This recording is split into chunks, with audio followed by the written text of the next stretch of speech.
Yes, bado tunaendelea kuzungumza na wafiwa. Niko hapa na huyu ni mama mchungaji bila shaka, lakini natamani atuambie yeye ni nani, lakini pia atatuambia kuhusiana na maisha ya mama, yapi ambayo amejifunza, lakini yapi ambayo atayakumbuka katika safari nzima ya maisha ya mama mtumishi ambaye amepumzika, lakini na yeye ni mama mtumishi, yapi ambayo pia amejifunza katika huduma ya mama. Bwana asifiwe. Amina, Bwana asifiwe sana. Amina, poleni na msiba. Asante sana. Tuanze kwa kukufahamu. Kwa majina mimi naitwa Bishop Subira Peter Mitimingi, ni mchungaji wa kanisa la Warehouse Christian Center, kwa kifupi tunasema WCC, liko pale Rafia Mbezi Beach. Unaweza kutaja kwa Mitimingi, ndiye yeye marehemu Mitimingi ya hilo kanisa. Ndio. Karibu sana, tunatamani kusikia kwako yapi ambayo umejifunza katika safari nzima ya maisha ya mama. Katika safari ya maisha ya mama huyu, kitu kikubwa ambacho nimejifunza, mama huyu alikuwa ni mtu wa imani na alimpenda Mungu kutoka moyoni, na sio tu kumpenda Mungu kutoka moyoni, alipenda TAG alipenda TAG kutoka moyoni.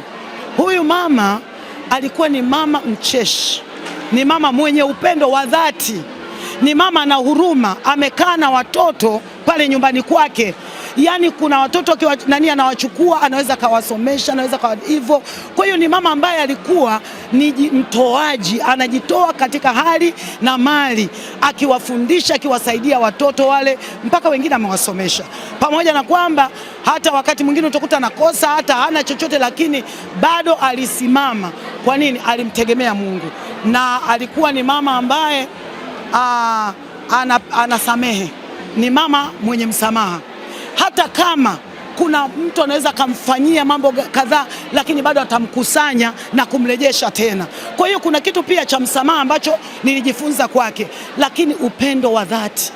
Unajua, wanasema hivi, undugu huaga hauvunjiki.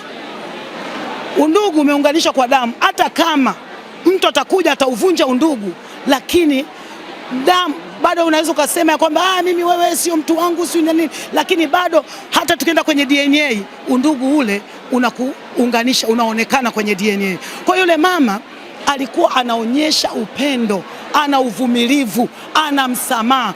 Kwa hiyo hata awe yeye mradi ukiwa ndugu katika Kristo hivyo.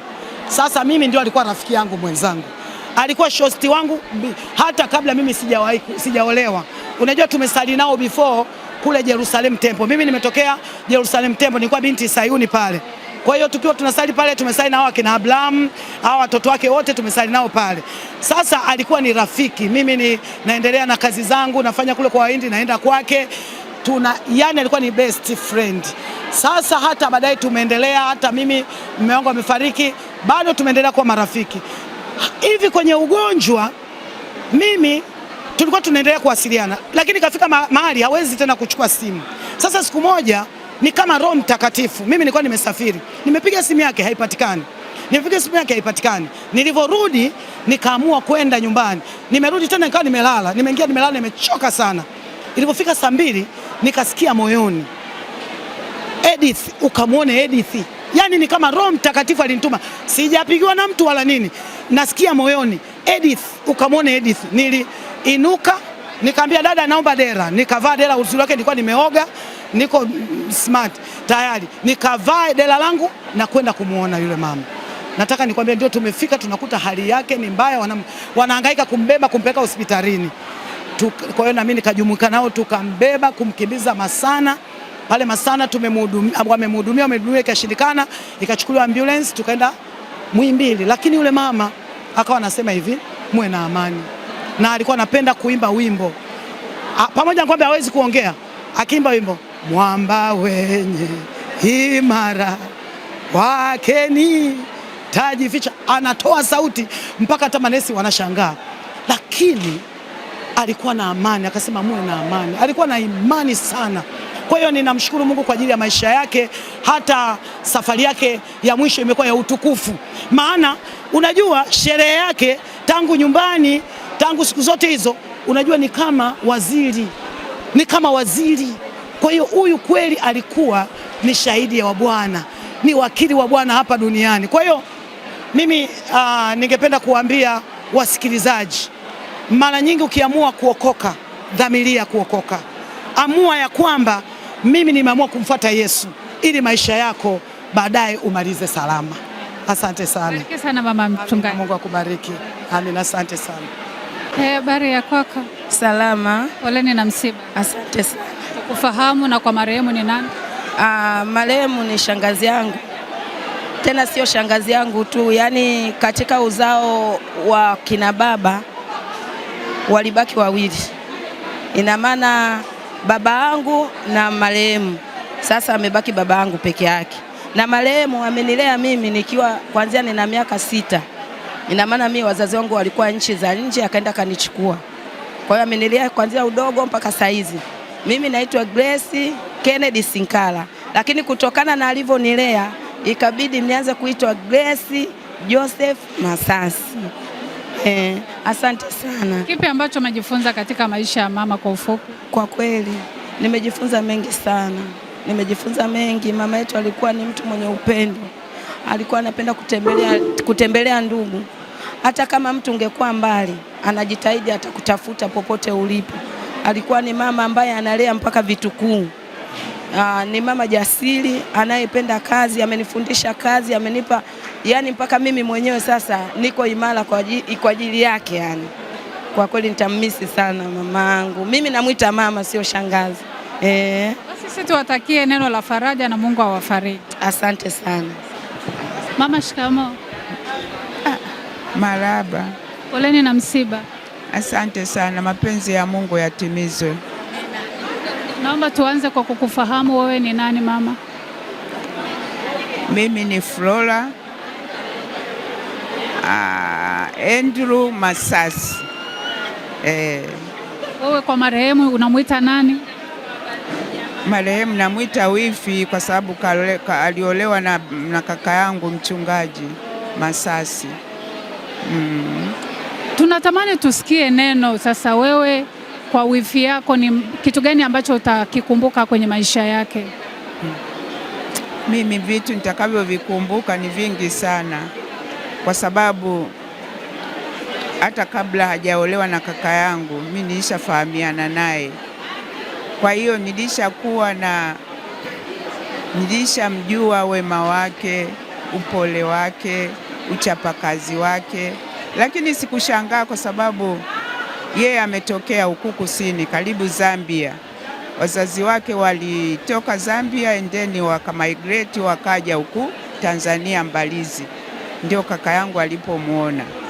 Kwa hiyo hawa watu ni wachapakazi, hakuna tena, yaani wote wanaume na wanawake. Sasa wifi alikuwa mmoja wapo.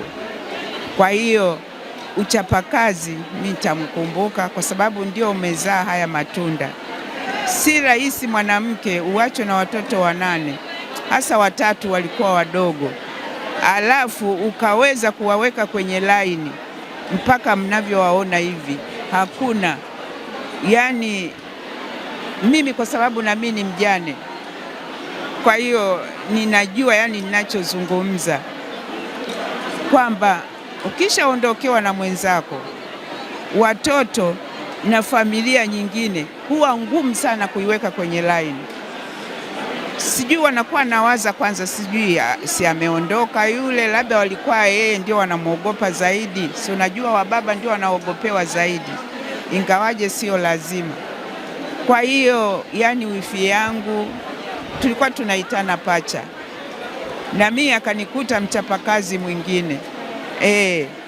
Kwa hiyo alipoolewa familia yetu imempokea na uchapakazi wake na uzuri kwa kila nini, kwa kila yani wanasema kila daraja amenini, uchapakazi, mambo kwa Mungu, kwa Mwenyezi Mungu, kumcha Mungu, yote namkumbuka. Tulikuwa tukikutana hatuwezi kukaa hivi tukapiga soga tu, tunaanza mapambio, tunamshukuru Mungu, tunasema sisi ni nani, ametupa watoto. Sawa, waume zetu amewachukua, lakini nalo ni kusudi la Mungu. Kwa hiyo mimi huyu ilikuwa kila kitu. In fact hata ukiwauliza watoto wake, hata huyu Steven hajui mambo ya mama yake kama ninayojua mimi. kwa sababu from A to Z anaolewa na kaka yangu mpaka maisha walivyoenenda, kwa kweli ni mama wa ajabu. Alafu kitu kingine ni muwazi. Kama umemkosea au kitu ambacho hakupendezwa nacho, atatafuta muda mpaka kwambie. Yani ana clear, yani hataki kukaa na kitu au wifi nina kitu gani na jambo labda, yani ni muwazi. Anacheka lakini ni muwazi. Watu wa hivyo ni wachache sana wenye sifa kama hizo. Unaona hata Bwana Yesu katika wakati wake wa miaka 3, yani hiyo sifa hata kwa Mungu, yeye Mungu alikuwa nayo. Alipokuta kwenye hekalu wanaligeuza nini, yani alikuwa mwazi pale. Alijua nina mwili wataweza kunishambulia, lakini nini, ndio Edith huyu alikuwa umshambulie nini, lakini kakwambia kilicho fact. Kwa hiyo nitamkumbuka kwa hilo. Kingine nitamkumbuka ni malezi ya watoto. Hawa watoto nawaona wakubwa hivi, walikuwa wanaitwa, wanakalishwa, kila mtu anaulizwa, Elisha, sasa umeanza kazi, unaoa lini? Manake akasema tusikuona unapita tu na wanawake huko nini, marufuku. Yani na kweli neno lile linatoka mamlaka, yani alikuwa na mamlaka kama ya kaka yangu. Unajua kaka yangu yeye alikuwa yani kinyume cha yeye alikuwa mpole. Yeye alikuwa mpole sana.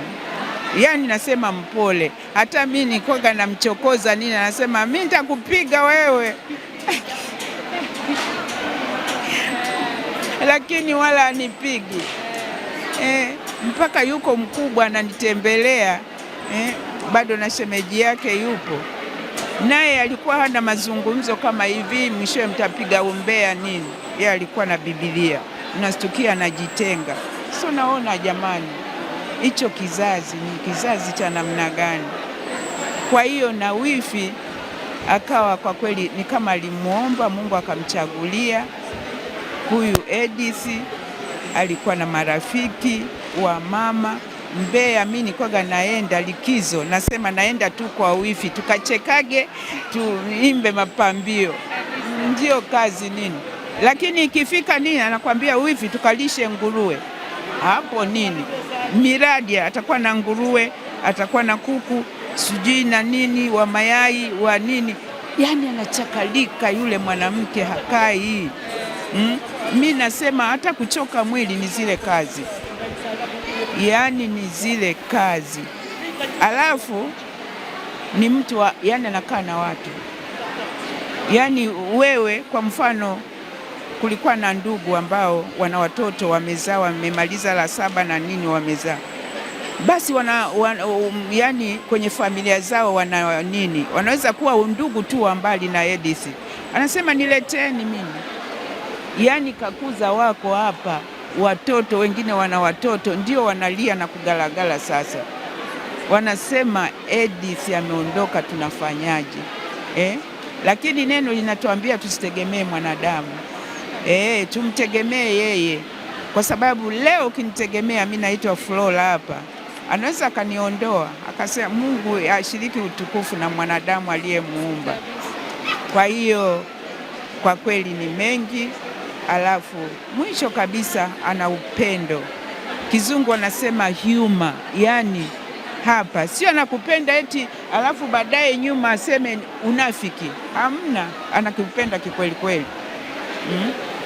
Mimi nimeumwa na mimi, usinione hivi, huu mwaka wa 3 naumwa, niko ndani. Basi alikuwa akija ananiletea hela, ananiletea na makongola, anasema wewe wifi unaumwa sana, eti mimi ndio anaona unaumwa zaidi. Hata juzi nilizungumza naye wakati hajaja huko, ananiambia wifi, sasa sijui tukupeleka hospitali gani, mimi mwenzako imebakia tu miguu, unaona. Basi Mungu amlaze pema, ndio namalizia. Zidi kumwombea Sisi upendo ambao sasa tunaweza kumpa ni kumwombea, hatuwezi kumpa tena dawa. Mungu ndio amemaliza kazi yake aliyoianza na sasa kaimaliza. Huyu ni mama wa pekee, lakini kwa watoto hizi sifa ameacha kwa wengi, nikianzia hasa huyu. Nakumbuka tukio moja, labda ningelisema kuhusu mchungaji Abrahamu. Unajua wao familia yao kulikuwa na mambo mawili tu, kwanza kumjua Mungu and then kusoma upeo. Sasa Abrahamu akasoma, wenzake walikuwa Stephen na Samueli tayari. Alipofika form 4 akaanza, baba, mimi najiona nina wito. Kamwambia nini? Hivi wewe unajua unachozungumza? Kamwambia nina wito wa utumishi baba. Aha, unataka sasa usiende kusoma kwanza, hata huo wito lazima utaenda shule. Basi mke wake akamwita kando, huyu Edis, akasema hebu tusikilize haya maneno ya mtoto. Kwa nini inawezekana from nowhere tu aseme hivi? Wakafunga. Baada ya kufunga na kuomba, wakamuuliza tena, akasema maneno hayo hayo mpaka mara 3 anasema hayo hayo. Akamwambia sasa nakupeleka nini, kasomee kiwango cha diploma. Na kweli akaenda kusoma. Baada ya kusoma pale nilikaa muda mrefu na nini. Baadaye kaka yangu alifariki. Baada ya kufariki akaniita mchungaji Abrahamu, akaniambia, shangazi, unakumbuka maneno ya baba? Sasa nimesoma, sasa njoo na graduate degree. Jamani, tulifurahia. Unaona ya baba, si ndio? Nakwambia haya matunda ya baba. Kwa hiyo hii familia yona, tunaweza kusema kama modo. Kama unataka kuiga kitu, kuna vitu vingi vya kuiga. Basi naishia hapo. Amina. Mungu awafariji sana. Sifiwe sana.